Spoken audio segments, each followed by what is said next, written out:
సమాచారం. వాట్సాప్ ఛానల్లో జాయిన్ అవ్వండి. అన్ని విశేషాలు ఎప్పటికప్పుడు తెలుసుకోండి. ఇప్పుడు గ్రామ దేవతకు మీరన్నట్టుగా పూజ చెయ్యాలి అని ఎవరికైనా ఇలాగే సంకల్పం కలిగి ఒక అడుగు ముందుకేసారనుకోండి, వాళ్ళకి తెలియదు, పేరు తెలీదు, ఊరు తెలీదు, ఏ నామరూపాలు తెలియవు. అలాంటి వాళ్ళు గ్రామదేవతని ఎలా ఆరాధించాలి? గ్రామంలో ఉన్నటువంటి గ్రామదేవతను తెలియకపోవడం అంటే ఏమీ లేదు తల్లి, ఇప్పటికీ కూడా. ఎందుకనంటే గ్రామదేవత యొక్క అవతారము ఎప్పుడూ ఒకలాగే ఉంటుంది. జటాజూటమంతా కూడా విరబూసుకుని ఆకుపచ్చ రంగు వర్ణం కలిగినటువంటి వస్త్రాలను ధరించి ఒక చేతిలో ఖడ్గమును ఒక చేతిలో కుంకుమను ఈ రెండింటిని ధరించి దుష్ట సంహారం కోసం బయలుదేరి ఒక శుభసూచికాన్ని మనకి ఇస్తూ మన ఇంటి ముందు మనకున్నటువంటి అలవాట్ల దృష్ట్యా మనం చేస్తున్నటువంటి వృత్తి దృష్ట్యా ఆయా అవతారంలో అమ్మవారుగా కొలవబడేటువంటి తల్లి గ్రామదేవత. అందుకని మన ఇంటి ముందు మన ఇల్లు మనం శుభ్రం చేసుకుంటున్నప్పుడు చీపురు చేట, చాలా ఉదాహరణకు మీకు చెబుతున్నా, సాయంకాలం పూట శుభ్రం చేసుకుంటూ ఉంటాం. ఈ చీపురు చేట ఎవరు? గ్రామదేవత యొక్క అలంకారాలు, ఆయుధాలు. ఇవి గ్రామదేవత కొలువై ఉండబట్టి ఆయా ఆచారాలను బట్టి ఆ చీపురుని ఆ చేటను మనం ఇంటి ముందు శుభ్రం చేయడం, జాగ్రత్త పెట్టుకోవడం, అక్కడ ఉన్న నిర్మాల్యాన్ని తీసేయడం జరుగుతుంది. ఎందుకంటే దేవత వచ్చే సమయం అది.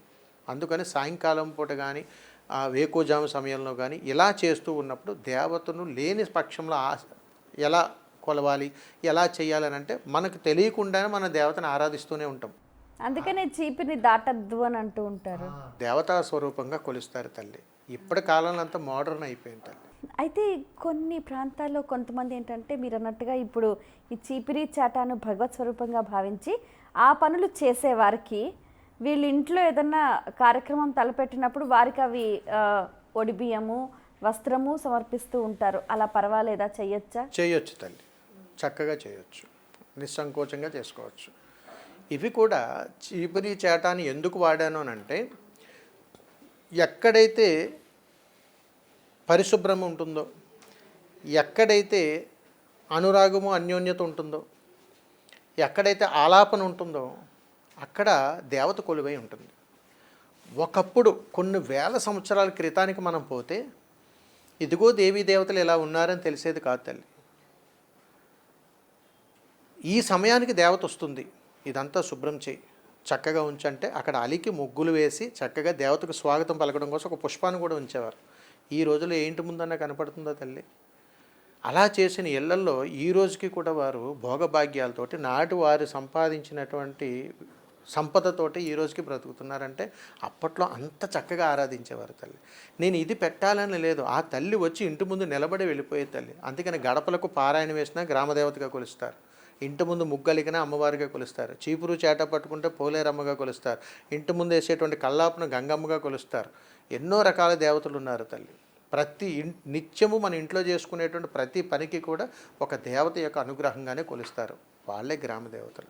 కాబట్టి మీ ఊరు గ్రామదేవత ఆచార ప్రకారంగా అక్కడ ఏదైనా నీరు ఎక్కువగా పారుతుందని అనుకుందాం, ఒక నదీ పరివాహ ప్రాంతంలో మీకు గ్రామస్తులు ఉన్నారు, మీరు గంగమ్మను ఆరాధ్య దైవంగా కొలుస్తారు. కొన్ని ప్రాంతాల్లో పొలాలు పంటలు ఎక్కువగా ఉన్నాయి, ఇక్కడ సత్యమ్మ తల్లిని ఎక్కువగా కొలుస్తారు. ఇంకా కొన్ని ప్రాంతాల్లో అంతా కూడా విదేశాల్లో స్థిరపడిపోయి అక్కడ ఎవరూ లేరు, పిల్లలు అంతా చిన్న చిన్న పిల్లలు, ఇక్కడ పోలేరమ్మను గ్రామదేవతగా కొలుస్తారు. కొన్ని చోట్ల ఎక్కువ పాడి మీదే బ్రతుకుతున్నారు తల్లి, అక్కడ భార్యమ్మ అమ్మవారినిగా కొలుస్తారు. ఇలాగ కొన్ని చోట్ల అనారోగ్యాలు ఎక్కువగా అక్కడ ఎల్లమ్మను అమ్మవారిగా కొలుస్తారు. కొన్ని చోట్ల గొడవలు కొట్లాట్లు అన్నీ కలుస్తున్నాయి, అక్కడ సమ్మక్క సారక్కగా కొలుస్తారు. అలాగే అమ్మవారు అనేక రూపాల్లో మనకు దర్శనమిస్తూ ఊరి పొలిమేరల్లోనే నేను కూర్చుంటాను నాయన, నా ఆచార వ్యవహారాలు వేరువేరుగా ఉంటాయి, నాకున్నటువంటి ధర్మం మీరందరూ ఐక్యంగా ఉండాలి, మీరందరూ ఏ రోజైతే ఐక్యంగా వస్తారో ఆ రోజే నా దగ్గరకు రండి అని చెప్పి అమ్మ ఊరు పొలిమేరలో కూర్చుంటుంది. అందుకని ఇప్పటికీ కూడా ఎలా ఆరాధించాలి అని అంటే మన పూర్వీకులను అడగాలి, మన తాత ముత్తాతలను అడగాలి. మనం ఎవరిని ఆరాధించేవాళ్ళం, మన కులదైవం ఎవరు, మన ఆరాధ్య దైవం ఎవరు అంటే తెలియదు. వీటిని కూడా మీరు కొన్ని విధి విధానాల్లో ఆరాధ్య దైవాన్ని కులదైవాన్ని వదిలేయటాన్ని కూడా కొన్ని దోషాలుగా చెబుతుంటారు.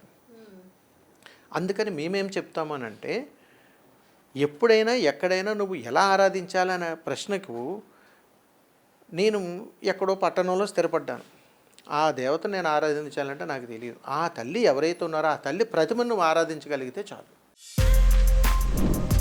For more videos like this, subscribe Big TV channel.